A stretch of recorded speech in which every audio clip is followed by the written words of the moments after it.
Ya, saya kira itu kan bagian dari pemerintah untuk mengembangkan industri tekstil ya, dari hulu, intermediate sampai ke hilir. Pemerintah ya, berdasarkan arahan dari Bapak Presiden.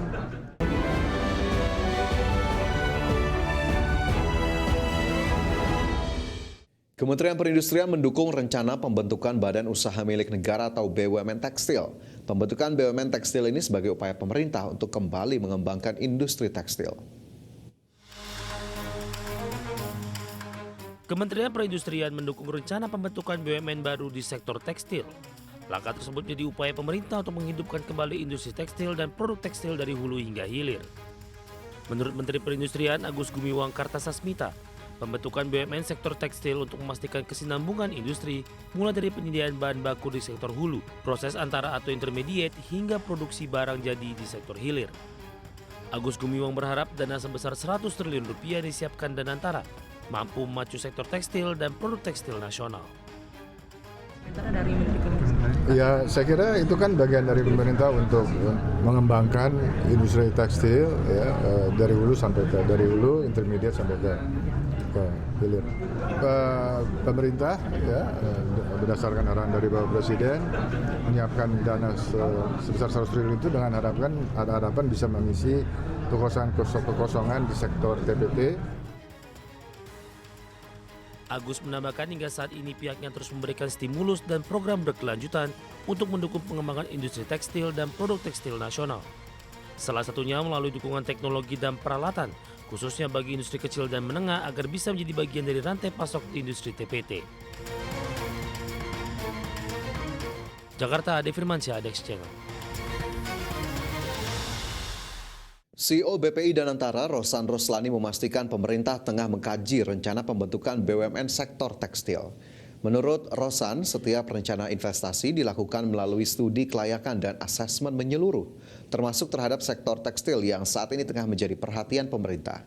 Terlebih sejumlah parameter harus dipenuhi, salah satunya penciptaan lapangan pekerjaan dalam jumlah yang sangat besar, di mana industri tekstil menjadi sektor padat karya yang menyerap banyak tenaga kerja. Kita ini di Danantara semuanya tentunya kita melakukan investasi yang kita lakukan itu sudah dalam feasibility study atau assessment yang penuh dari segala macam sektor ya. Ya tentunya juga dari kita kan ada kriteria atau parameter yang harus kita penuhi, termasuk juga parameter yang kita masuk itu adalah lapangan pekerjaan yang saya sampaikan.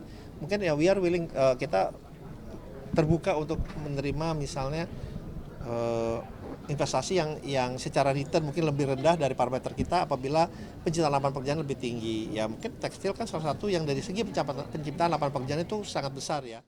Kembali bersama kami di Prime Market Highlights, pemirsa. Presiden Prabowo Subianto tegas mencabut 28 izin perusahaan yang terindikasi melakukan perusakan hutan yang menyebabkan bencana besar di Aceh, Sumatera Utara, dan Sumatera Barat. Perusahaan yang dicabut izin pemanfaatan lahan kehutanan tersebut terindikasi perusahaan di sektor pertambangan sumber daya alam dan perusahaan perkebunan.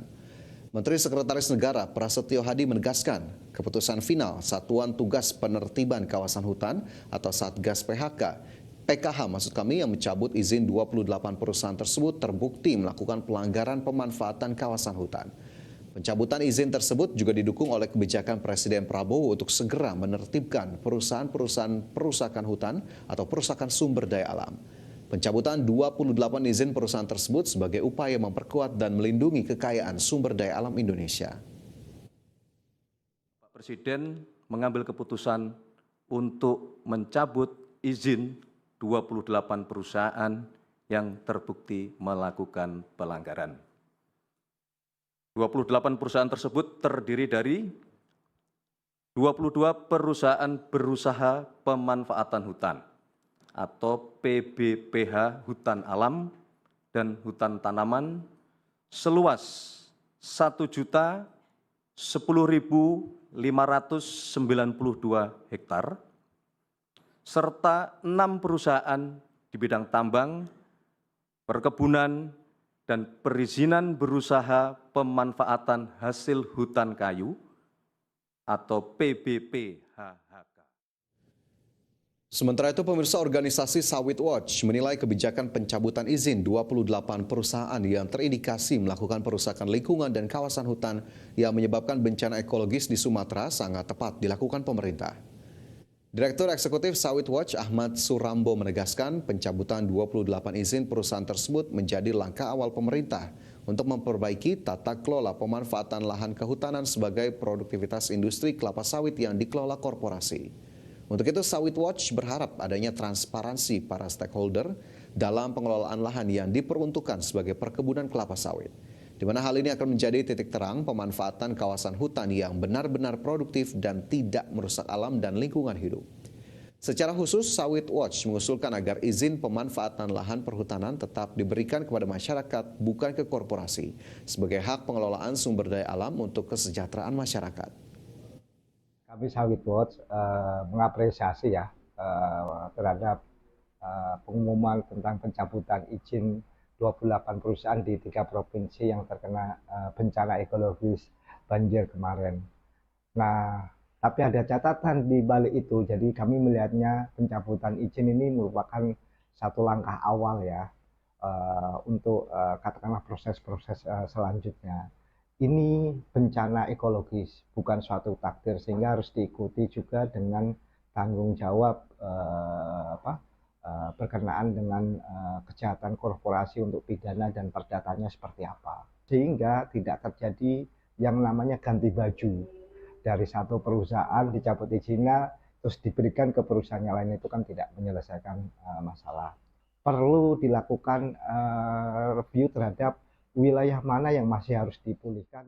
28 perusahaan yang terbukti melanggar aturan terkait pemanfaatan hutan di 3 provinsi Sumatera, yakni Aceh, Sumatera Utara, dan Sumatera Barat, izinnya resmi dicabut Presiden Prabowo Subianto imbas bencana Sumatera. Perizinan ke-28 perusahaan tersebut terkait pemanfaatan hutan, izin usaha pertambangan, dan IUP perkebunan di Aceh, Sumatera Utara, dan Sumatera Barat. Bencana hidrometeorologi dan ekologis yang menyebabkan banjir besar di Sumatera terbukti disebabkan oleh kerusakan kawasan hutan.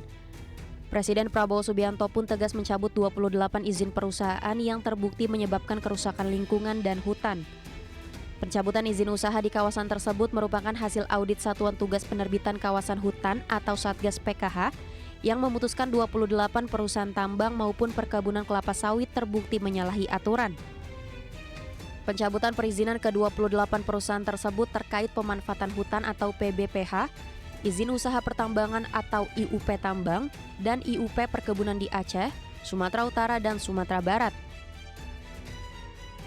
Total dari luas perizinan yang dicabut adalah 22 perusahaan berusaha pemanfaatan hutan atau PBPH, hutan alam dan hutan tanaman seluas 1.010.592 hektar, serta 6 perusahaan di bidang tambang, perkebunan, dan perizinan berusaha pemanfaatan hasil hutan kayu atau PBPHHK.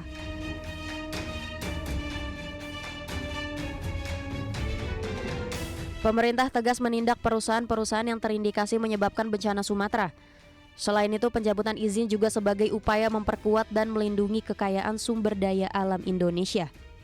Dari Jakarta, IDX Channel.